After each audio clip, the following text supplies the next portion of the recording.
마지막 유언. 모든 것은 순간순간 시시각각 흩어지고 조금씩 소멸해 간다.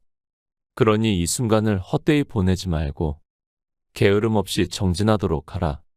이것이 죽음을 앞에 두고 당신들의 스승으로서 남기는 마지막 유언이다.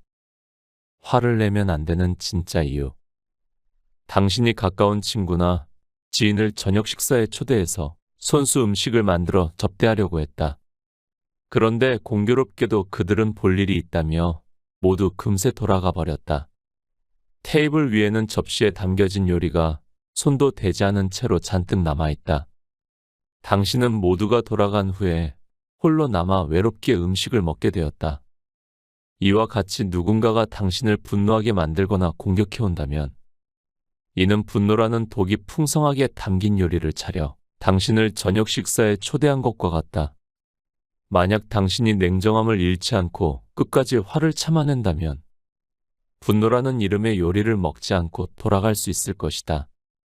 그리고 화를 낸 사람의 마음에는 당신이 먹지 않은 독이 가득한 요리가 손도 대지 않은 채로 잔뜩 남게 될 것이다. 또한 그 사람은 홀로 분노의 요리를 먹으며 스스로 무너질 것이다. 부처의 말씀. 험담을 해서는 안 되는 이유. 사람은 입속에 날카롭게 날이 선 도끼를 갖고 태어나 그 도끼로 다른 사람에게 상처를 입히려 한다. 하지만 사실은 자신도 모르는 사이에 자기 자신의 마음에 상처를 입힌다. 이는 다른 사람을 비난하는 험담의 도끼를 휙하고 휘두를 때마다 가장 마음이 경직되고 뇌 속에 신경이 불쾌한 자극을 받으며 내장에서는 독소가 발생하고 호흡에는 독가스가 섞이기 때문이다. 당신은 지금까지 당신의 마음이 생각한 것의 집합체.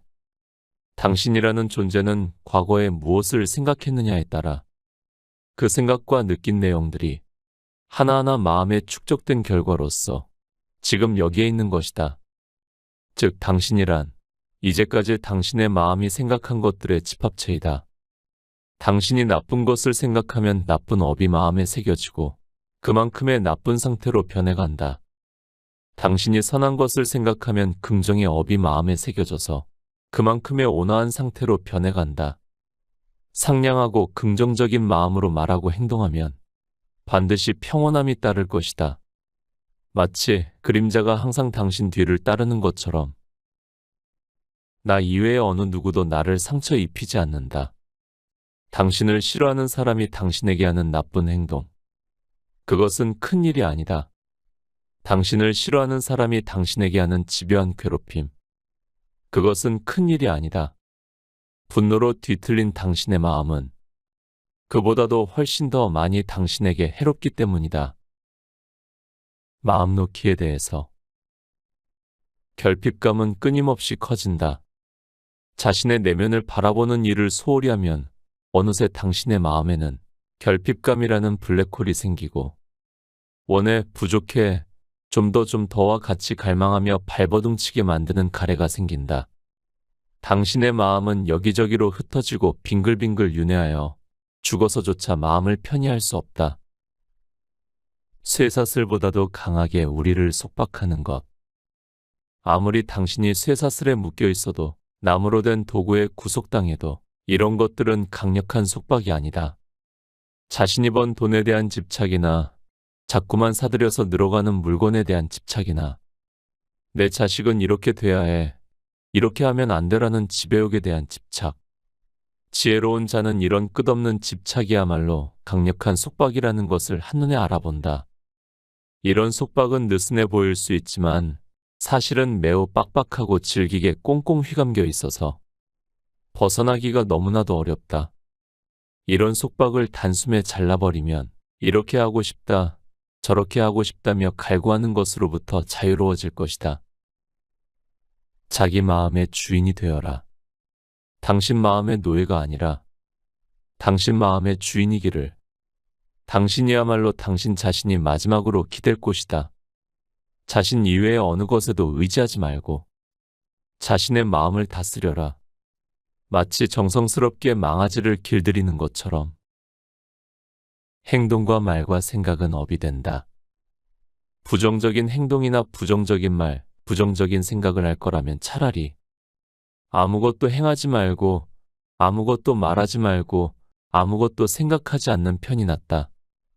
왜냐하면 그로 인해 생긴 부정적인 업의 에너지는 마음에 쌓여 나중에 자기 자신을 괴롭히기 때문이다. 긍정적인 행동이나 말, 생각을 하고 싶어지면 무엇이든 상관없으니 일단 실행하고 보라. 나중에 고통받을 일은 없을 테니까. 첫 번째 방법, 바라기만 하는 친구는 가려라. 당신의 형편을 고려하지 않고 이거 해줘, 저거 해줘라고 바라기만 하는 친구. 조금 도와주거나 친절을 베풀고 나서 보답을 바라는 친구. 자신을 싫어할까봐 두려워서 친절을 베푸는 친구. 이런 사람은 안심이 되면 갑자기 태도가 달라질 것이다. 당신과 친하게 지냄으로써 자신에게 어떤 이득이 있는지를 계산하는 친구. 두 번째 방법, 말뿐인 친구는 가려라. 아, 안타깝다. 이번 주는 일이 많아서 못 갔지만 지난주였다면 갈 수 있었을 텐데라며 과거에 돌이킬 수 없는 일로 아첨하는 친구. 아, 안타깝다. 오늘은 약속이 있어서 안 되지만 다음에 한가할 땐 도와줄게라며 미래에 가능성 없는 일로 아첨하는 친구. 곤란한 일이 있을 때 그 곤란을 해결하는 데는 도움이 되지 않지만 그럴싸한 말로 아첨하는 친구. 예를 들어, 참 곤란하겠다. 근데 고양이는 건강하게 잘 있니? 그런 귀여운 고양이가 있어서 좋겠다 하고 말만 하는 친구는 멀리하라. 세 번째 방법, 가까운 지인을 욕하는 자는 가려라.